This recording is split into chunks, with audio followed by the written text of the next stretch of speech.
Қымбатты көрермен, тікелей эфирдеміз. Біздің студиямызға алғашқы меймандарымызда келіп жайғасты. Ел намысын қорғап жүрген спортшыларымыз біздің студиямызда дзюдодан бірінші санатты жаттықтырушы Айдынбек Мәлкей мырза. Сондай-ақ самбо күресінен спорт шебері Асылтек Мәлкей мырза. Және дзюдодан және қазақ күресінен спорт шеберлігіне үміткерлер Рамазан Әсемхан, Әділ Ержанұлы және дзюдодан спорт шеберлігіне үміткерлер Иманәлі Қайбар, Айлин Бексұлтан студиямызға қош келдіңіздер. Таң нұрлы болсын. Енді Айдынбек мырза, Асылтек мырза, екеуіңізді білеміз, бауырсыздар. Осы ретте сұрақ туындайды, жалпы спорт әлемінде бауыр бола жүріп, шәкірт тәрбиелеу деген енді сезім бөлек шығар, бір-бірлеріңізге қолдау бар деген сияқты, бір-бірлеріңіздің бір қандай да бір сәтте психологиялық тұрдан болсын. Енді спорт болғаннан кейін жеңіліс пен жеңіс қатар жүреді ғой. Сол сәттерде бір-бірлеріңізді қалай қайрайсыздар? Осы ретте қаншалықты бауыр бола тұра жаттықтырудың бір артықшылығымен және егер де бар болса, кем тұстарын да айта отырсаңыздар. Енді спорт жолында жүргеннен кейін, жалпы өзіңнің туғаның болғаннан кейін бұлайша басқадан қарағанда негізі өз қолдау ретінде де жақсы өте ағайындық туыстық қатынас деген сияқты бір-бірімізге шынайы бір жанашыр сияқты осындай бір нелеріміз, қолдауларымыз бар жақсы. Енді кім қаталырақ? Кім жұмсағырақ? Үлкен болғаннан кейін, ағасы болғаннан кейін мен шығармын қаталдау. Мен өзімде салмақты. Нақты егер шәкірттеріңізге келетін болсақ? Енді теңбіз негізі. Шәкірттерге енді бірдей қараймыз ғой. Бірдей көзқарас танытасыздар. Жалпы енді спортшыдан бұрын жалпы шәкірттеріңізге адам болып қалудың ең маңызды тұстарын түсіндіретіндеріңіз сөзсіз ғой. Осы ретте қандай қасиеттерді ең бірінші кезекте бойларына сіңіруге тырысасыздар? Енді міндетті түрде ол спортшыларға енді тәрбие жұмыстары бірінші кезекте жүргізіледі ғой. Өйткені олар күштерін ол спортта ғана көрсеткенмен сырт жағдайда көрсетпеу керек.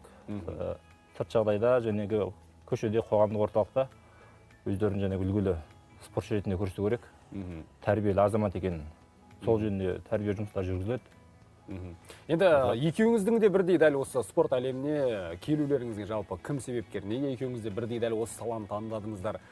Қазір бірге былайша айтқан кезде қолтықтасып шәкірттеріңіздің оза шабуына сеп болып жүрулеріңізге бірінші кезекте қай жанның септі көбірек дейді? Енді біздің әулет жалпы осы спорт саласында ағайындылар барлықтарымыз өзі күрес саласындамыз. Өзі бір-бірімізге қарап өсеміз, жәнегі ағаларына қарап деген секілді. Солай бір-бірімізге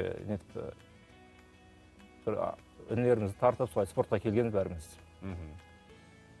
Әкем негізі 5 ағайынды, сол әкемнің ағайындары барлығы сол күреспен айналысқан. Барлығы күреспен айналысқандықтан, содан кейін барлығымыз спорт саласында. Қай өңірдің тумасы? Баян-Өлгейден боламыз. Баян-Өлгейден. Тамаша, тамаша. Ал енді шәкірттеріңізді сөзге тартып отырайық. Егер микрофон болмаса, алып жауап бере берсеңіздер болады. Енді Айлиннен бастайық. Қыз баласы, қыздың жолы жеңіл дейді. Айлин, қош келдің. Таң нұрлы болсын. Қанша жыл болды? Дзюдо ғой, иә? Дзюдо. 3-4 жыл. 3-4 жыл болып қалды. 3-4 жылдан бері дәл осы ағайларыңызбен бірге жұмыс істеп келе жатсыздар, иә? Жаңа сұрадым ғой, ағайларыңыздың қайсысы қатал деп. Екеуміз бір дейміз дейді. Негізі сізге кім қаталырақ? Білмеймін. Кешігіп келген кезде, болмаса бір айтқан дүниені орындамай қалған кезде кімнен көбірек қорқасыз? Асылтек Айдан шығар. Кімнен? Асылтек Айдан. Жақсы. Ең бірінші кезекте келген бойда енді қасыңыздағы өзіңіздің достарыңыз ғой енді. Бірақ жігіттерге қараған кезде қыздарға көзқарас бәрі басқаша болады, иә? Осы ретте сіз өз тарапыңызға ағайларыңыздың қандай бір мейірімділігін сезесіз бе? Ерекше бір қасиеттерін айта отырсаңыз. Ағайларды мейірімділік сезем. Олар ұлдарға қарағанда қаталырақ, чем маған. Ұлдарға қаталырақ? Иә. Мысалы қалай? Мысалы 10 рет жаттығу жасатқызса сізге 5-6 рет жасатқыза ма? Кейде. Кейде болып қалады, иә? Енді жігіттер осы ретте сіздерді әңгімеге тарта отырайық. Жалпы жаңа жеткен жетістіктеріңіз жайлы үміткер деп сіздерді айтып жатырмыз, иә? осы ретте басты бір өздеріңіздің мақсаттарыңыз жайлы алдағы уақытқа қойып отқан бір бағындырғыларыңыз келетін шыңдарыңыз жайлы айта отырсаңыздар, үлкен өзіңіз сау деймін, сізден бастайық. Жақсы. Мен спорт саласына келе жатқаныма 9-10 жыл болды. 10 жыл болып қалды. Неше жасыңыздан сонда бастадыңыз? 6 жасымнан бастадым. 6 жасыңыздан Бірінші қазір? сыныптан бастадым. 16-та істеймін. Жақсы. Осы Айдынбек ағайымнан бастаған кезде ағаларым үйде отбасымызда бүкіліміз спортсменбіз. Әкем спортсмен, грек-рим күресімен айналысады. Екі ағам осы дзюдо саласында қазақ күресін. Ағаларыма қарап мен де спортқа қатысып, бірінші сыныптан бастап алда қойған мақсаттарым Қазақстан чемпионатын ұту, қазақтың көк туын желбірету. Кім көріп отыр қазір сізді? Жақындарыңыздан? Әке шешем. Әке шешеңіз есімдері? Әсет, Гүлмира. Гүлмира ханым, иә? Тамаша, тамаша. Қолдап отырған ауылдастарыңыз, достарыңыз бар шығар? Бар, иә? Достарым. Енді дәл осы жолды толыққанды Елдос Сметов ағаларыңыз сынды соңына дейін осы спорт әлемінде ғана толыққанды қазақтың көк туын желбіретем деген мақсатта тек дзюдомен өтеді ғұмырыңыз, дұрыс па? Өзге ешқандай да бағыт қарастырмайсыз ғой? Дзюдо, қазақ күресі екеуін айырмастап, екеуімен де белестерге жетіп, мықты белестерге. Елдос Сметов, Құсман Қырғызбаев екі ағаларымыздың артынан жол тартып, бұйырса солар сияқты көк туымызды желбіретеміз деген үміттеміз. Тамаша, тамаша. Енді жалпы дзюдо, енді бізден дзюдо деген біз үшін бөлек бір спорт түрі, қазақ күресі деген бір енді журналист ретінде бізге екеуі екі әлем болып көрінеді. Бірақ жігіттер жаңа айтып отыр, екеуін бірдей алып, екі қолмен қымтап ұстап отырмыз деген сияқты, иә. Бірақ қазақта бір сөз бар, екі кеменің басын ұстаған, иә. Осы ретте бұл қаншалықты сіздерге дұрыс айтылған сөздер? Негізі шәкірттеріміз дзюдо күресімен де, қазақ күресімен де айналыса береді, жарыстарға қатыса береді. Себебі қазақ күресі біздің ұлттық спортымыз. Сондықтан мен кеше ғана жас барыс халықаралық турнир өттім, жаңағы Рамазан деген оқушымыз қола жүлдегер атанды. Сол қазір өзі мынау Алматыда мынау алғашқы Батыр Момышұлы атындағы әскери спорттық колледж ашылған, сонда қазір оқып жатыр. Сол жарыс кезінде осылай бізге келіп, жаңағы жарыстарға шығып тұрады, осылай біздің өзіміздің клубымыздың атынан. Енді алдымен қазір өзге екі жігітті әңгімеге тартпас бұрын, дәл осы жерге сіздер өздеріңізбен бірге қалай айтсақ болады, сіздердің серіктеріңіз деп айтсақ болатын шығар, бұны иә, уақыттарыңыздың көп бөлігі осы татамиде өтеді ғой. Сол себепті жігіттердің бір шеберлігін байқайық деген ниетте, кішкене халықты бір ояту мақсатында бір-екі өздеріңіздің көрсетіп жүрген әдемі әдістеріңізді бізге паш етсеңіздер, біз қарсы болмасаңыздар, соған бір өтінім жасағымыз келіп отыр. Бола ма? Мүмкіндік бар ма, жігіттер? Келіңіздер, ортаға шайық. Емін-еркін өздеріңізді енді бір спорт залдағыдай кең болмаса да, барынша мүмкіндігінше әдемі бір трюктарыңызды көрсетіп жүрсеңіздер. Кезек-кезек шыңдар болады. Иманали күтетіңдер. Баста. Кезек-кезек, иә, ортадан? Баста. Бізде Айлин мен бұл жерде? Иманали. Иманали, иә? Бастайық. Міне.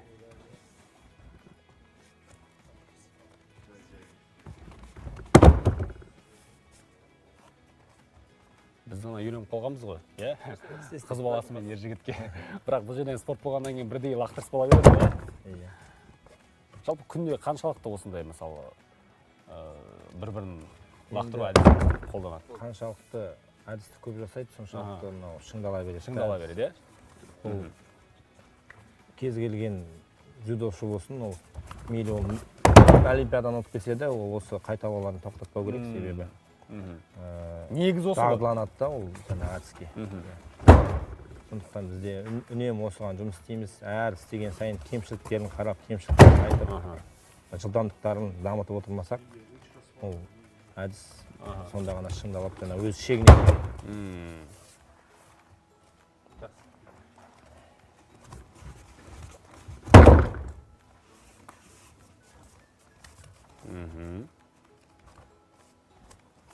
Ана петляны ала берсеңіз болады, иә, емін-еркін алып тастай беріңіз.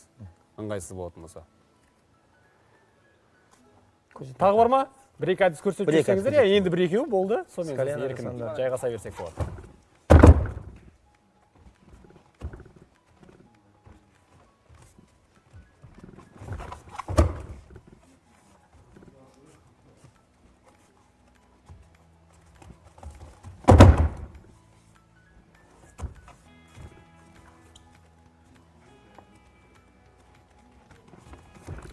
Енді қазір Айлинді көріп отырмыз ғой. Бірақ негізі қаншалықты көп қыздар барады дзюдоға? Соңғы жылдары осы мынау Кеп жайғасы беріңіз. дзюдоға деген қызығушылық өте артып келе жатыр. Аха. Елімізде де, жалпы әлемде де. Сондықтан бұрынғыдай емес, қазір қыздар саны асып келе жатыр, артып келе жатыр. Біздің өзімізде бір 10 шақты қыз. Ата-аналар қорықпай еркін бере береді, иә?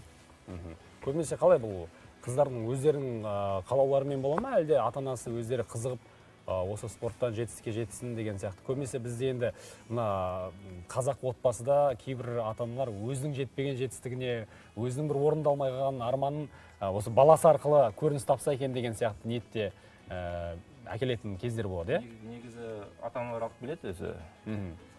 Тапсырып баласын бізге деген секілді. Бұл көп жағдайда неге байланысты? Енді бізде қазір айтамыз, қоғамда кішкене қазіргі заманның балаларына мінез құлық жағынан бір тұрақтылық қиындау деген сияқты мәселе көп көтеріліп жатады, иә? Осыған байланысты ма, әлде тек осы спорт саласымен енді шынықсын деген сияқты мақсатта келе ме? Сіздер енді жиі байқайсыздар ғой, ата-аналар өздері сізге жиі келіп айтатын шығар, жеке бір шығарып алып деген сияқты. Негізі сондай мақсатта келеді ғой, жалпы ата-аналар балаларына келгенде өзі бірінші кезекте денсаулық қой. Өзіне жайғы тұру деген секілді жаңағы қорғаныс ретінде. Солай келеді. Айлин қызымызға, қарындасымызға келсек, өзі інісін әкеліп жүріп, қарап отырып, солай өзі қалай күресіп кеткенін білмей қалды. Демек, ең алдымен інісі келіп жүрді, иә? Інісін әкеліп өзі сол тренировка барысында қарап нетіп отырды, бақылап отырды, содан кейін өзі қызығушылық оянып, сосын ақырындап осылай неге келді. Енді жаңа айтып кеттік, жеңіс пен жеңіліс қатар жүреді деп. Осы ең бірінші кезекте шәкірттеріңізге жеңілістің дәмін татқан кезде соны қабылдауды қалай үйретесіздер? Енді оңай емес қой, енді психологиялық тұрғыдан ешкім жеңілгісі келмейді. Барлығы ұтқысы келеді бірдей. Ата-анасы да барлығы жеңімпаз болсын дейді балам. Иә, ол бірінші кезекте енді ата-аналардан кейін енді қасында жүрген біз тренерлер ғой, қолдау беретін, қолдау көрсететін, сондықтан қандай жарыс болсын, қандай жеңіс болса да біз әрдайым нетіп отырамыз, қайрат беріп жаңағы. Өйткені ол соңғы жарыс емес, алда қаншама жарыс бар деген секілді, ол психологиялық тұрғыдан өзіміз қолдау көрсетеміз. Жақсы. Енді міне қазір сіздердің жеткен жетістіктеріңіз жайлы осы әдемі естеліктер ғой, тарихи сәттер, алтыннан алқа тағып, белбеулерді белдеріңізге таққан сәттерден кішігірім былайша айтқан кезде бізді көріп отырған көрермендерге бұлар кімдер деген сұраққа бір жауап беретін дәл осы суреттер деп айтсақ болады. Енді арамызда жасың нешеде? 14-те. 14-те, жаңа есімің қателеспесем? Иманәлі. Иманәлі Қайбар, иә? Иманәлі, сен неше жыл болды? Дзюдома айналысып отқаныма 6 жылдай болды. 6 жылдай. Жасың қазір 14-те, демек 8-де. 8 жасынан бастағанмын. Тамаша. Кім алып келді сені? Мені бірінші әкем алып келген. Дзюдоға бар, айналыс. Мен басында қатысқым келмей, қашып жүрушен, қазір қызығушылық пайда болды. Қазір кеткім келмейді. Тамаша. Ең үлкен өзің жеткен жетістігің туралы айтып кетсеңіз. Ең үлкен жеткен жетістігім ол Қазақстан дзюдо лига, республикалық жарыс. Ол Түркістан қаласында болған. Мен ол жерде 4 рет күрестім, яғни мықтылармен күрестім. Соны ұтып, спорттық шеберлігіне үміткер атандым. Сонымен енді ары қарай чемпион болуға дайынмын. Тамаша, тамаша. Ертең Алла жазса чемпион болып деген кезде қай өңірдің тумасы чемпион болды деп айтамыз? Астана қаласы. Астана туғансың, иә? Астана, иә. Тамаша, тамаша. Енді мына кез келген спортшы бір шаршы алаңға осы татамиге шығар алдын бір ырымдар жасайды. Білмеймін, біреулер тамақ ішпейді мүлдем, біреулер жатар алдын іштей бір өз тілегін сұрап жатады. Болмаса біреулер бір арнайы бір қызыл жіп байлап алады деген сияқты ма? Білмеймін. Сенің сондай бір ырымдарың бар ма? Жоқ, ырымдарым. Шығар кезде? Жоқ. Әлде екі ағайынның айтқан сөзіне ғана сеніп, сонымен бастап кетесің? Ағайымның сөздеріне сеніп, қорықпай күресе берем. Тамаша, тамаша. Енді арамыздағы ең байсалдысы осы жігіт сияқты. Ассалаумағалейкум. Уағалейкум ассалам. Есімім Әділ. Осы дзюдомен айналысып жатқаныма 5 жылдай болып қалды. Осы спорт саласына қызығып былай келгем. Өзің қызықтың? Иә, өзім қызықтым. осы жақында жеткен жетістіктердің бірі Павлодар қаласында өткен Қазақстан Республикасы чемпионатында 3-ші орынға иеленгем. Солай Қазақстанның сборный құрамасына кірдім. Сол. Жақсы. Енді мына бізде спортта әдетте тәжірибе алмасу деген түсінік бар. Сіздерде ондай мысалы өз жаңағы басқа клубтағы азаматтармен болмаса өзіңіздің басқа әріптестеріңізбен ол түсінікті, бірақ мына әлемдік аренада жүрген алпауыт елдердің спортшыларымен бірге сондай бір тәжірибе алмасы болып тұра ма? Және қай елді сіздер көбінесе өздеріңізге бір андай көмегі тиеді-ау, пайдасын тигізеді-ау, осы жаттықсақ болады-ау деген сияқты елді айта аламыз біз. Бізде негізі мынау ел чемпионатына іріктеу болады, Астана қаласының іріктеуі.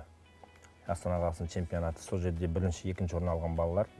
Негізі мынау қалалық жаңағы балалар жасөспірімдер спорт мектебі бар. Сол мектебіне тіркеліп, сол жақтан ары қарай жаңағы оқу-жаттығу жиындары өтеді. Ол кей жағдайда еліміздің ішінде өтеді, кей жағдайда жаңағы былтыр Тюмень қаласында, Россияда сол жақта 4-5 мемлекеттің қатысуымен осындай жиын өтеді. Сол биылда міне осы Алла қаласа жаңа жылдан кейін барайын деп отырмыз балаларымыз.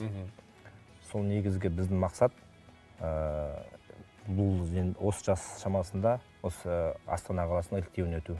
Ары қарай ел чемпионаты бар. Жаңа ел чемпионатына іріктелген балалар, олар Азия кубоктары бар, әлем чемпионаттары бар. Сондай үлкен байрақты жаңа жарыстарға. Жалпы жылына қанша жарысты еңсереді негізі? Қанша жарыстың